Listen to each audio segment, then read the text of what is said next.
الحمدللہ رب العالمین والصلاة والسلام علی سید الانبیاء والمرسلین اعوذ باللہ من الشیطان الرجیم بسم اللہ الرحمن الرحیم قل هل يستوي الذین يعلمون والذین لا يعلمون انما يتذکر اولو الالباب صدق اللہ العظیم۔ اسٹیج پر رونق افروز علماء کرام اور سامعین حضرات، مولانا شہادت صاحب ہمارے رفیق درس اور ہمارے ساتھی ہیں، اور مفتی سجاد صاحب دونوں حضرات ہمارے ساتھی ہیں، اور میں برابر یہاں آتا رہتا ہوں۔ مولانا کی محنت اور مشقت ہی کی دین ہے کہ اللہ تبارک و تعالیٰ نے ان کے اس محنت اور مشقت کی وجہ سے آج یہ محفل کو سجا رکھا ہے۔ ظاہر سی بات ہے کہ انہوں نے جس مقصد کے لیے قدم اٹھایا ہے یہ مقصد بہت بڑا ہے۔ ہمارے اور آپ کے نظر میں اور عام لوگوں کے نظر میں یہ مقصد چھوٹا لگتا ہے، لیکن ہم قرآن اور حدیث کی روشنی میں دیکھیں تو اس کا مقصد بہت بڑا ہے۔ ہمارے اور آپ کے گھر میں چھوٹے بچے رہتے ہیں، ان کو کھلونے سے کتنی محبت اور پیار ہوتا ہے۔ اگر اس بچے سے اس کھلونے کو لے لیا جائے تو وہ کبھی رونے لگتا ہے، اور اس کی کھلونا اگر ٹوٹ جائے تو وہ زمین پر اگھرا جاتا ہے، لڑک جاتا ہے۔ کیونکہ چھوٹے بچے کو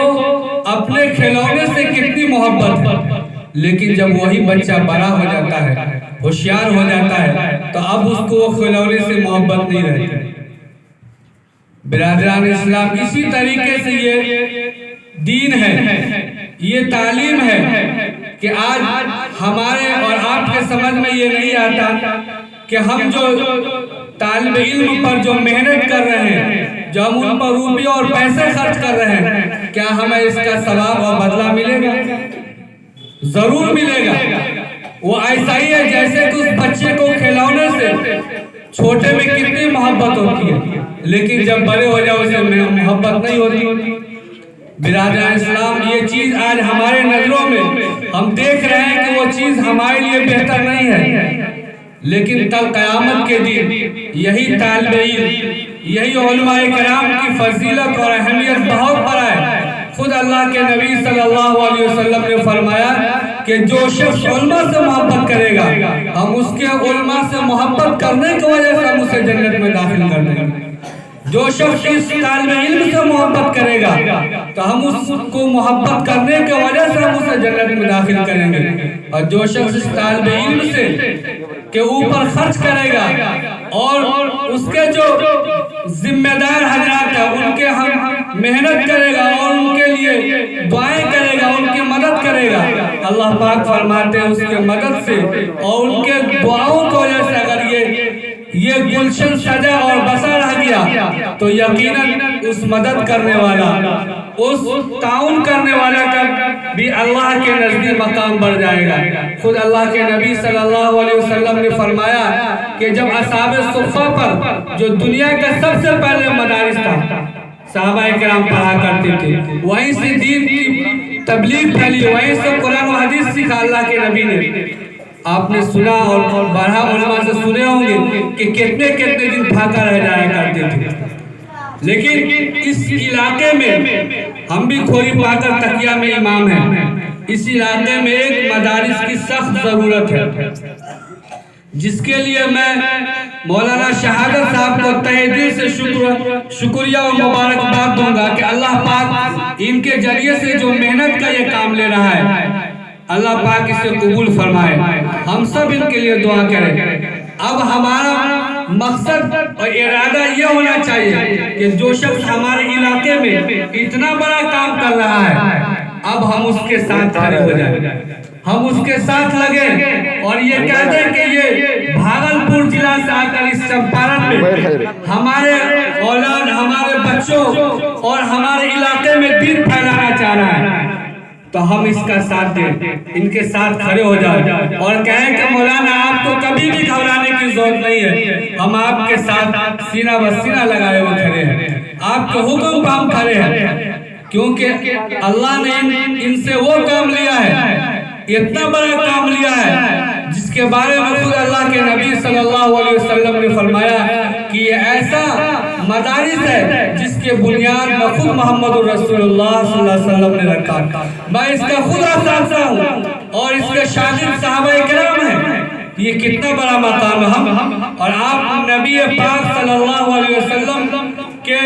رکھی ہوئی بنیاد والی مدارس پہ ہم اس میں کام کر رہے ہیں، تو ہمارا یہ فرائض اور ہمارا یہ حق ہے کہ ہم اس کی تعاون کریں اور ان کے ساتھ لگے رہیں تاکہ ان کا حوصلہ اور بلند ہوتا جائے۔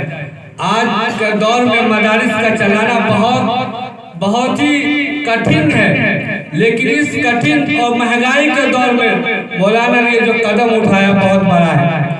ہم نے جو قرآن کی آیت تلاوت کی اس میں فرمایا کہ علم والے اور بغیر علم والے برابر نہیں ہو سکتا، ایک نابینا اور ایک بینا برابر ہو سکتا ہے؟ ہرگز نہیں ہو سکتا۔ تو ایک عالم اور ایک جاہل برابر ہو سکتا ہے؟ ہرگز نہیں ہو سکتا۔ کیوں؟ آج ہم اور آپ جھانکیں اور دیکھیں کہ ہمارا ہی بھائی ہے، اسے نماز پڑھنے نہیں آ رہا، ہمارا ہی بھائی ہے، اسے قرآن کی تلاوت کرنے نہیں آ رہا، ہمارا ہی بھائی ہے جو ہفتے میں ایک مرتبہ نماز پڑھ رہا ہے، اسے بھی یہ بھی نہیں معلوم کہ جمعہ کی نماز فرض ہے کہ واجب ہے کہ سنو، وہ بھی نہیں بتا پائے گا۔ تو ایسے حال ہمارے گھروں میں، تو ہمارے گھروں میں جب ایسی حالت ہے تو ہمارے اوپر یہ حق ہے کہ ہمارے علاقے میں انہوں نے جو قدم اٹھایا ہے ہم ان کی مدد کریں اور ان کے حوصلہ افزائی کریں اور ان کے لیے ہم سے جہاں تک وہ مدد کریں اور ہم ان کے لیے دعائیں بھی کرتے رہیں کہ اللہ تعالیٰ ان کے راستے میں جو کٹھنی اور جو پریشانیاں، جو تکلیفیں ہیں، اللہ تعالیٰ اس کو آسانی کے ساتھ حل فرما دے اور اس عزم کو اور اس ہمت کو تا قیامت اور اس ادارے کو تا قیامت تک باقی رکھے۔ اللہ پاک حضرت سے یہ کام بآسانی لیتا رہے۔ میں تہہ دل سے مولانا شہادت صاحب کا اور مفتی سجاد صاحب کا میں شکر گزار ہوں کہ اللہ تعالیٰ اتنی بڑے ان سے کام لے رہے ہیں۔ اللہ پاک ہم سب کو ان کے ساتھ کھڑے ہونے کی توفیق بخشے اور ہم سب کے دنیا اور آخرت کے دونوں جگہ کامیابی کے ذریعہ بنائے ادارے کو۔ اللہ پاک ہمیں بھی اور آپ حضرات کو بھی ان چند باتوں پر عمل کرنے کی توفیق نصیب عطا فرمائے۔ وآخر دعوانا الحمدللہ رب العالمین۔